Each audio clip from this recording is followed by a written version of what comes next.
రేపు రక్షాబంధన్ సందర్భంగా మా చెల్లి మనీ నోట్లతో ప్రత్యేకంగా రాఖీ తయారు చేయడం ప్రారంభించింది. రాత్రి 12 గంటలకు ఆ రాఖీని పూర్తి చేసి నాకు శుభాకాంక్షలు తెలిపింది. రాఖీ ఫోటోను పంపించగా నేను ఎంతో ఆనందపడ్డాను. ఆ ఆనందాన్ని నాతో మాత్రమే కాకుండా మరికొందరితో పంచుకోవాలని నిర్ణయించుకున్నాను.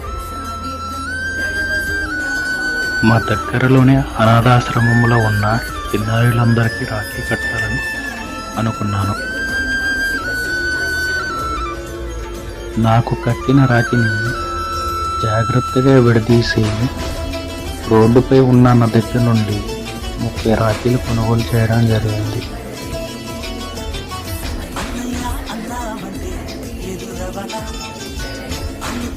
తరువాత స్వీట్లు మరియు పండ్లు కొనుగోలు చేయడం జరిగింది. ఆ రాఖీలను దగ్గరలో ఉన్న దేవాలయం